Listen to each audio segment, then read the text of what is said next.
Hi, my name is Zain Javid. I'm the CTO, Chief Technology Officer at Mitigate Cyber. So my role typically involves management, also some ethical hacking, penetration testing. I'm also a National Cybersecurity Centre certified trainer. So I do a lot of training delivery with various clients across the globe.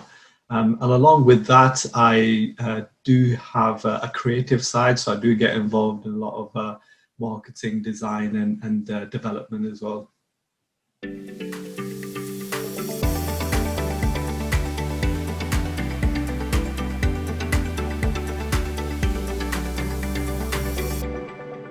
I originally did sort of a BTech in IT when I was in college. And that really gave me the platform to get involved with computers because I really wanted to work with computers. And then I went on to do an undergrad in web design and multimedia.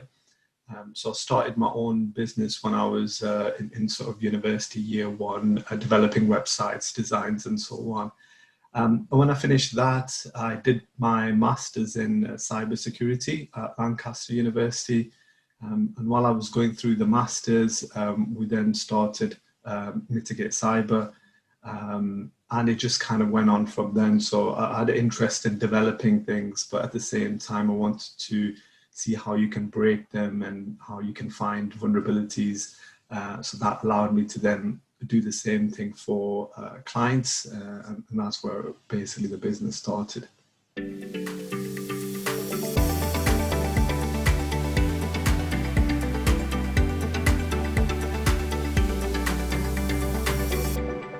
So my obviously current role at the moment is very diverse. There's a lot of things I do, but if someone wanted to get into the cybersecurity industry, when I sort of first started in cyber, I really wanted to do penetration testing, which is a quite technical role. So essentially what you're trying to do is you're trying to find vulnerabilities in systems, and then you basically hack them, and then you tell the client how you found those issues so that they can fix them. So the real hackers, cyber criminals, don't utilize and exploit those vulnerabilities. So in terms of skills, you need to be a problem solver 100%, need to think out of the box, constantly find ways which normal way of working, it doesn't fit into that. So you always have to be kind of creative in how you use different tools. And communication is also a very, very big skill to have in this industry because it's so technical. You need to have that ability to be able to communicate with non-technical people and get the message across to them.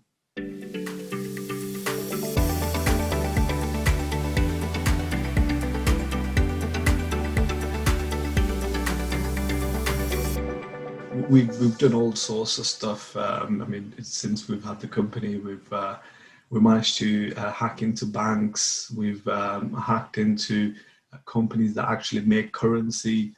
We've gone and done councils. We do also do physical security testing as well. So a bit more like James Bond style, where you're breaking into building and stealing stuff away. So it is an interesting job.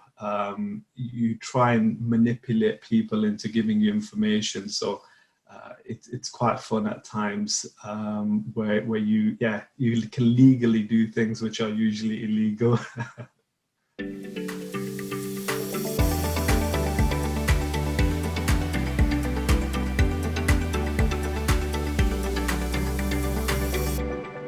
I think one of the things about this industry is that you have to constantly gain certifications and being able to prove that you can do what you say you can. Because, at the end of the day, no client's going to say, we're happy for you to come and break our systems and cause damage to them. So they want to know that they're working with someone who can demonstrate that they've got the skills and experience. So there was a lot of examinations and certifications and keeping up with the technology. And initially that was quite difficult for me because I didn't do too well in kind of exams. but it's the experience. The more experience you have, the more time you invest. It's like learning a language. The more time you invest, the easier it gets. So over the years, I've managed to get all the necessary certificates and exams I need to demonstrate that. And unfortunately, I'm in a position now where I can hire people to do that, so I don't need to do most of them.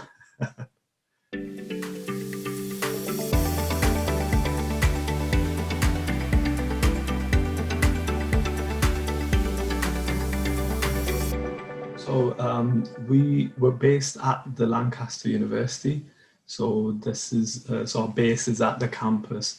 So essentially, we're always living the student life. We've never moved on, but it's great. It's a really good campus to be around. But what it allows us to do is work with a lot of students, whether there's a master students or PhD students. We sponsor the hacking group in Lancaster.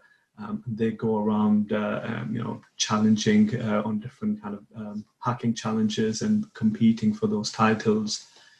So we work with various different levels of people. So we have a lot of external consultants that we work with as well. Within Mitigate, we are not just a cybersecurity company, we're also a software development company. So we develop our own software that provides e-learning training to providing reports for these penetration tests.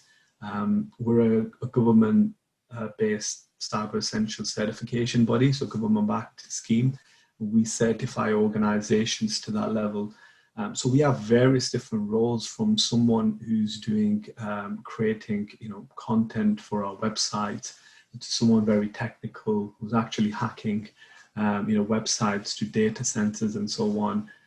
But at the same time, we've got account managers who used to be bank managers, so people from various different backgrounds who are working for us at the moment. So it is a very interesting place to be because we are quite flexible, and we promote the people, because at the end of the day, it's the team that will make the company successful.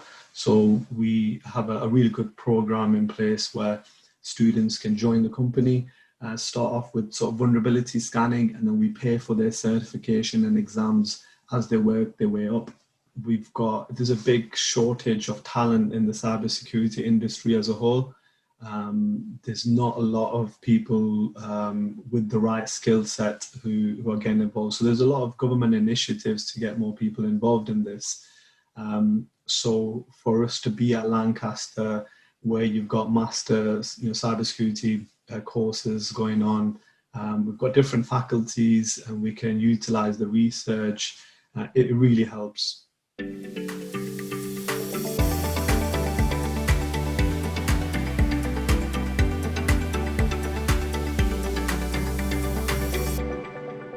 There's so much potential. I think, like we know at the moment, everything is based off internet. We're in a pandemic at the moment, and if it wasn't for a lot of the remote working solutions and people like us securing those solutions so all our data is safe, then all of this wouldn't be possible. And along with that, there are really interesting technologies coming out. You've got machine learning, artificial intelligence, IoT devices, so all the smart devices where there's like hundreds and thousands of devices that connect into our home network that we don't know about, from our TVs to washing machines and so on. So it's really interesting that it's always going to grow and grow and grow. So the need to secure these devices is always going to be there. So anyone who wants to get involved, this is the ideal career to go into, because there is also the flexibility as well of working remotely and being able to do your job from any part of the world. And as you move to different organizations or even different part of the world, you'll still be able to deliver the same skill set. So you're not restricted to a certain role. So that's the best encouragement if you're looking to go and pick a career.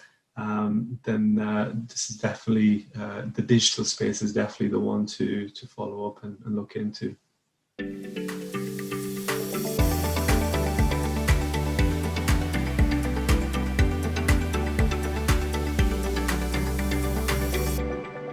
think without having the passion, that any kind of job will be very difficult to do. So it's very important that you actually love what you do, and you want to do that. And one of my passions is to ensure that everyone understands cybersecurity and everyone puts the necessary controls in place to protect themselves.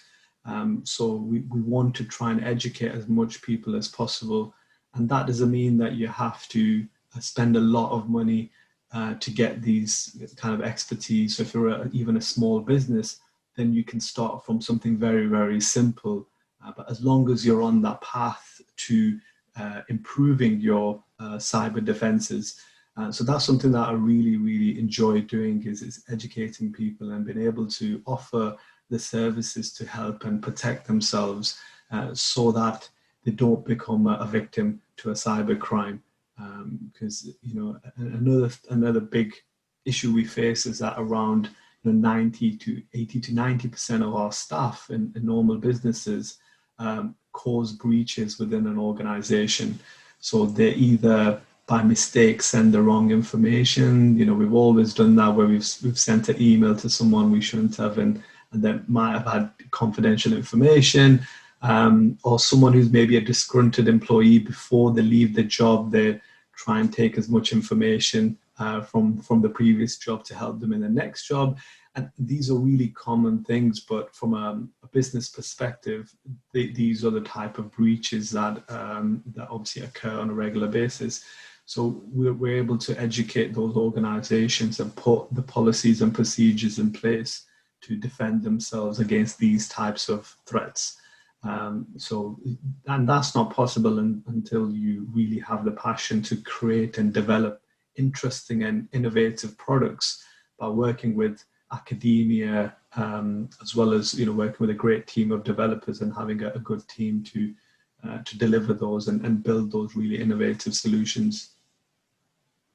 So thank you everyone for watching this video. I hope you enjoyed it and you took something out of it.